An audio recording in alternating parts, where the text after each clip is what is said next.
So, look at this. Read this slowly. Yeah, I walked in that room for No, that. guys, where do you, Let's find the where do you want to derivative. eat? We got, here, let's look at places to eat. We're eating at Culver's, and I'm happy. I think we're going to Five Guys. Yeah. I'll be at Someone else is Go to Chick-fil-A. Alright, here we go. This chapter is the octet non-existent chapter. The Lewis structures without octets. The molecular geometry chapter. Type pants be lame, lame, but add 8 more to that. It's the end of chemistry. 8 more to that? Yeah. Bipyramidal, octahedral, all those fun guys, T-shaped. Hey, fancy, pretty. Okay? What we have today is more vocabulary based than really anything. Okay, we will do some review of some stuff. All right. As you guys probably know, most of the chemicals we have in this world are in compound form. There are a few exceptions. What are they? Noble gases. Noble gases, and why do typically the noble gases not bond? Yes, because they typically have an octet, but believe it or not, xenon and krypton have like a 3.0 electronegativity value, which is up in the range of these guys. And so these guys actually bond quite often, along with this one. I don't know if I should say quite often, but it's not like we typically think or have thought in the future. And we'll talk about why it has to do with the... We are. What? Past. Did I say future? Yeah. If we thought in the future. Well, our future selves. Oh, sorry. And it has to do with the existence of the D sublevels and a process called hybridization, which we'll get to next chapter. If you remember physical science, not physical science, in regular chemistry in the future, how I introduced hybridization and said I just wanted to introduce it. If you take college chemistry, it's a pretty big deal. So we'll talk about that a little bit later. Okay. Now, how things bond have a really predominant impact on how they behave and what their chemical and physical properties are. Here's a whole bunch of vocab words here that we should probably just be familiar with. Chemical bond. Now, what's interesting is the book talks about how a chemical bond is really not as much a force as it is just the energy that holds a compound together. Okay. I don't know how you can flat out say it's not a force at all, because if it wasn't a force, I don't know why it would stay where it is, but I think that what they're trying to get at is things bond to have a low amount of energy, and whatever that energy is a result of the force. Okay? So here it says bond energy, okay? So I don't know if you guys remember in chemistry, I showed a video, and it was 2 hydrogen atoms coming close to each other, and you could see the energy, and it went down, hit a minimum, and then as they got any closer, it skyrocketed pretty quickly. I don't know if you guys remember that at all, okay? But what happens is there's a location where these 2 atoms that are bonding reach a max or a optimal distance where their energy is at a minimum. Get any closer, it skyrockets quite a bit because you're getting the 2 positive protons too close to each other that they repel significantly. But there is an optimal distance that these things are, these atoms are, that when they form that bond, that optimal distance we call bond length, which I think that's a couple vocab words down. And the distance, or the amount of energy that it has, or its minimum energy, is called the bond energy. So like, if we have our 2 hydrogens, okay, there's a specific distance between those 2 hydrogens, between the nucleuses. We would call that distance the bond length, and the energy associated with that. You're not on your phone again, are you?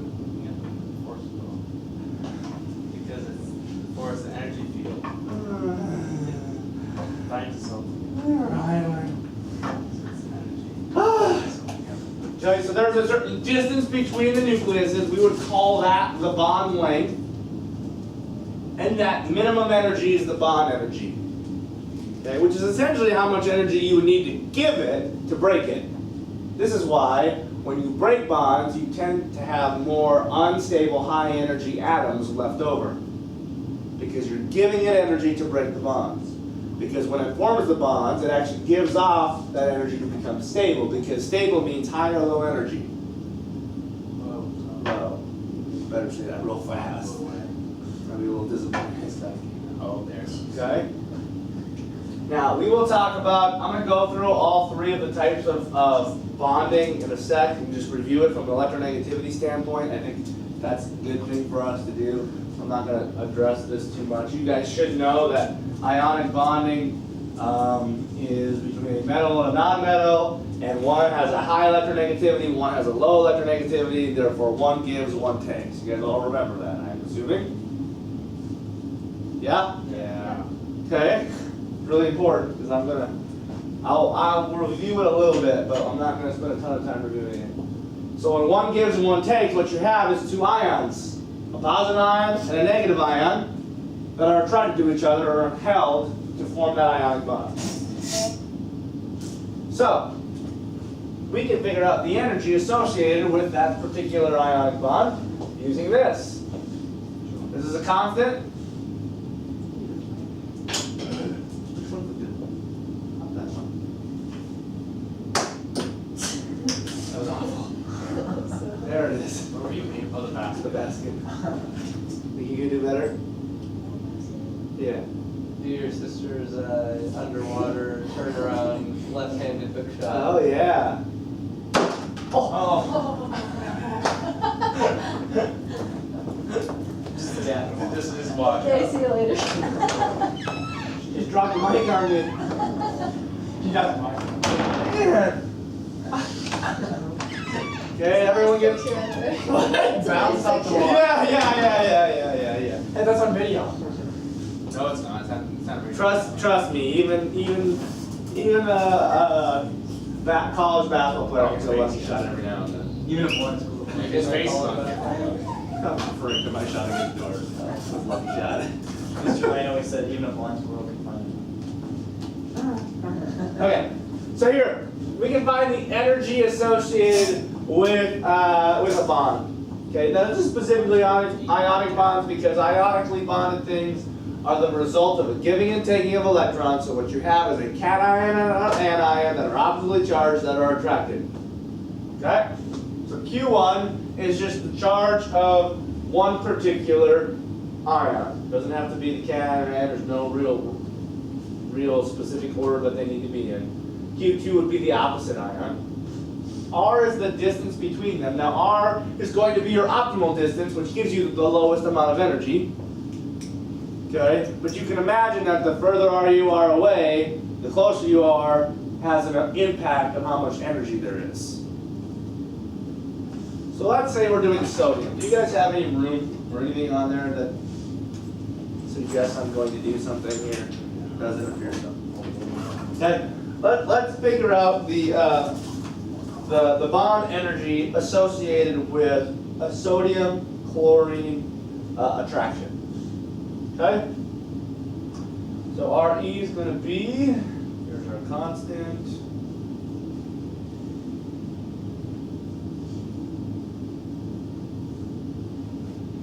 Any ideas what Q1 and Q2 would be?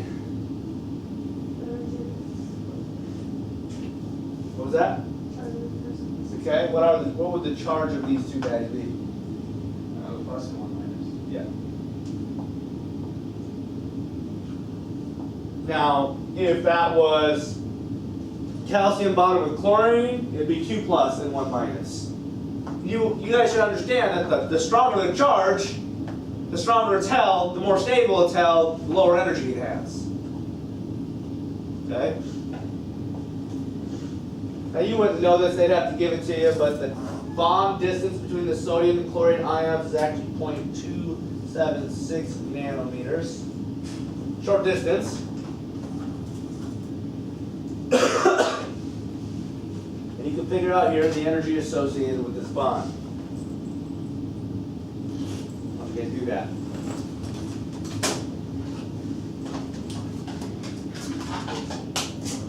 What's that?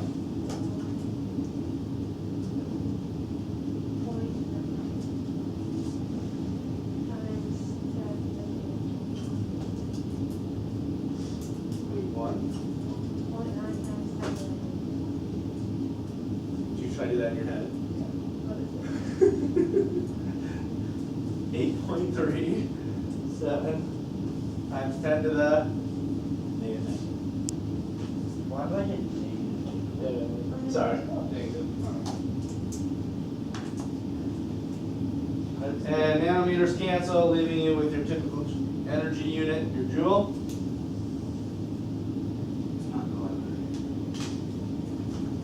Okay, so that's going to be your bond energy. Because negative 1 times 1 is negative 1. So if you wanted to break that, you probably have to apply that much energy. So would you apply the positive or remove? You're always, when you break bonds, you're always adding energy. Okay. Even though it's negative. It's negative because it's releasing energy that becomes stable. Yeah, this would be what, like, how much energy would give off if you wanted to make it stable, but then also how much energy you'd have to put in to break it and make it not as stable. Break it apart really easy. That's not as easy. Oh, okay. It's easier than if you had like calcium and oxygen bonding where you have a 2 plus and a 2 minus. Yeah. All right. Okay, so there's all these things here that we should remember. Okay? And I'm going to just kind of shut off the screen here. We're just going to kind of fill out a little chart that we filled out last year and make some more sense of some of these things. We already talked about bond length. You should be pretty familiar with these two things. We're going to review them. You should be familiar with what covalent is. Okay, but we're going to kind of just put it all together here in the little chart. So let's talk about our bond types. What are they? Covalent. Let's start with ionic, and I'll explain why. Okay? Now let's go polar covalent.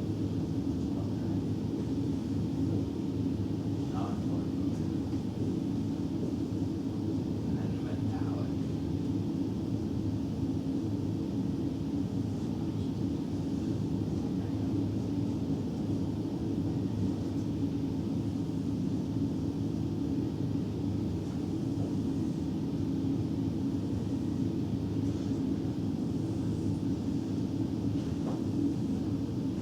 We're supposed to put this in. I probably would be wise, unless you feel like you have it mastered.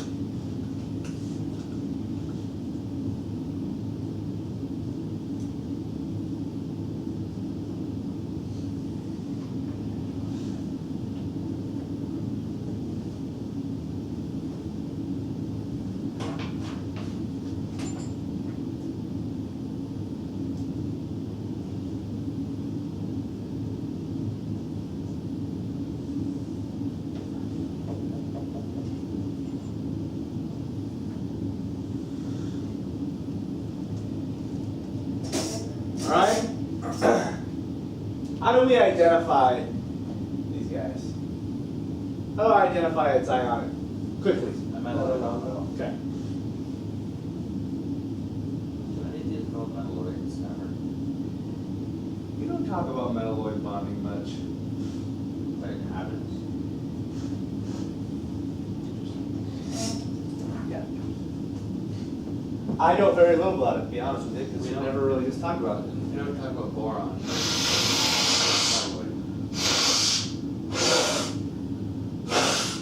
We actually will do a Lewis structure with boron this year.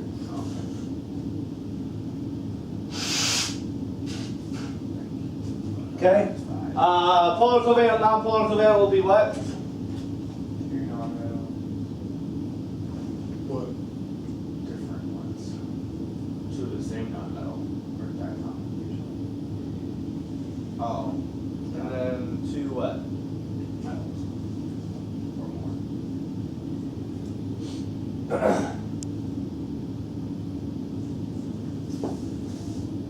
Alright, so what we have here, and we a lot of times quickly identify these guys who with where they're located on the periodic table, but really, the best way of describing this is based on their electronegativity values. So do you guys, I'm hoping you guys remember the trend for electronegativity. What is it? It's opposite of something. Okay, sure. Which means as I go left to right, my electronegativity what? Increases. As I go top to bottom, my electronegativity decreases. And it has to do with radius.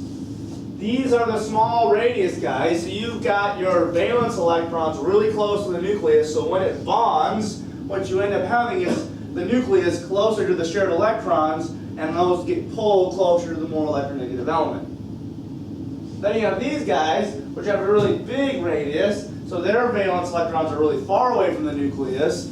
Don't have a real strong desire for those electrons because they're so far away, and willingly give them up. Okay? So ionic, what you end up having is, here you've got a high electronegativity value. Metals, non-metals. Wow, I messed that one up. Okay? Metals have low electronegativity values. These guys have very low electronegativity values, tend to want to give. These have very high electronegativity values, tend to want to take. So because there's such a high difference in electronegativity, we say they give and take. Now, technically they don't 100% give and take. And I don't know if you guys remember from chemistry, there was an essay question that said, you can have a completely covalent bond or a purely covalent bond, but you can never have a purely ionic bond. Do you remember that at all? Yeah. The reason why you can have a purely covalent is because you can equally share. Give me an example. O2. Yeah. H2. Same electronegativity value, same pole, equal sharing. But even though francium has an extremely low electronegativity value, does it have no pole? It has a little bit of pull. So it's not going to completely give up. It's just gonna, the electron that this guy is going to bond with is going to be so far away from it that we just say give and take for simplistic purposes. It's really just the most polar covalent of the group. Does that make sense? Okay. So a high difference, an example would be like, NaCl. sure, NaCl, this has a low electronegativity value, this has a higher electronegativity value, and the result is give and take. One wants, one doesn't, resulting in a give and take. Yes? Are there any non-polar covalents besides the diatomic? Well, you can have, what's kind of goofy about this, if you remember, you can have polar bonds and still have a non-polar molecule. Oh, that's true. But are there any Like, for example, if you, Yeah. CH4. Yeah. All those bonds are polar bonds, but the overall molecule is non-polar because they're equal and opposite. So can you have non-polar bonds besides diatomic? Like No. if something were like diagonal for each other, like I don't know. I guess I don't know how some of the polyatomic elements work, like Yeah. C4 and So like S8. Some of like those phosphorus guys. and selenium because they're are not they're The quick question, based on my knowledge, I don't know. Oh, okay. Yeah, there's some things, you know, like I said, some of those polyatomic elements, I'm not sure exactly how those actually work. Okay, so polar covalent, you have a difference, I would say anywhere from probably more medium, but I would say low to medium difference. It depends. You don't have a high difference, but you're not really, but you could just be slightly different and still have polar, right? So I'm going to use one that is kind of more polar than not. So I would say this has a medium electronegativity value. This has a high electronegativity value. And it results in what with its electrons? Unequally shared. Unequally shared. Now why are we sharing still here though? They both have repulsive electrons. And they both have a fairly strong desire. Yeah. I can't spell.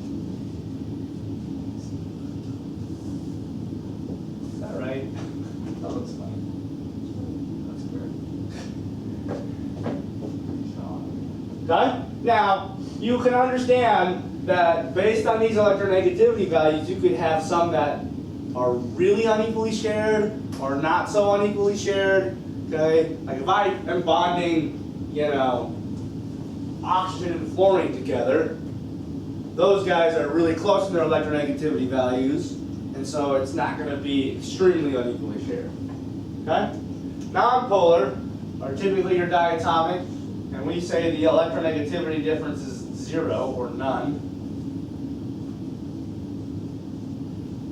Like chlorine bonding with chlorine.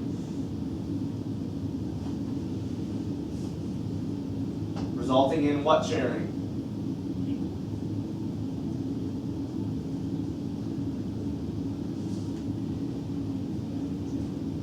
Okay? And lastly, metals. This one's kind of goofy because they both have what? They both have very low electronegativity values, and so their electronegativity difference is still low, but it doesn't act quite the same because neither of them want. So like if I'm talking just of an iron-iron bond, what ends up happening here, do you guys remember what happens with these guys? With their electrons? Yeah, so electron C theory. Communal sharing. Yeah. So it's like sharing by not wanting to.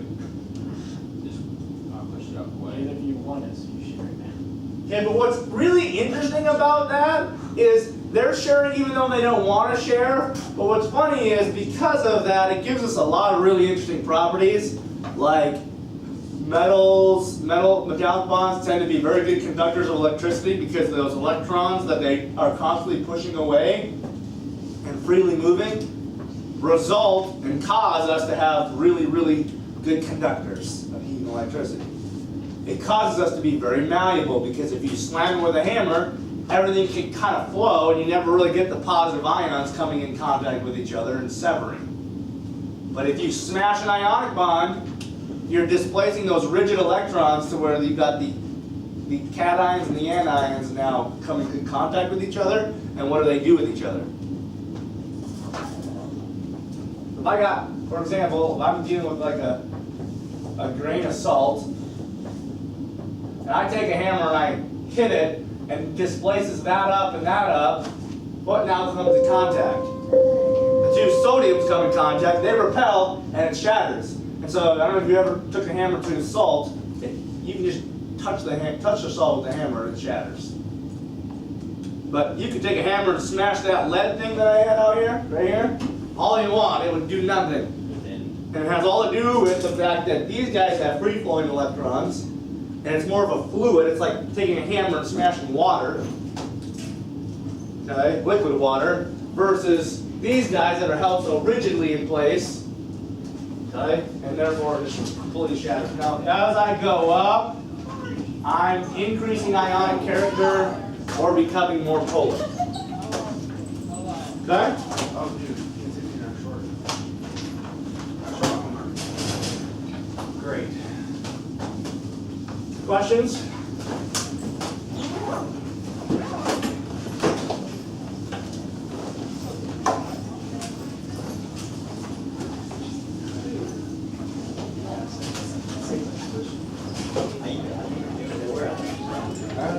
My eyes glitching. It's because I feel like seeing stuff like I wrote up my number. Yeah.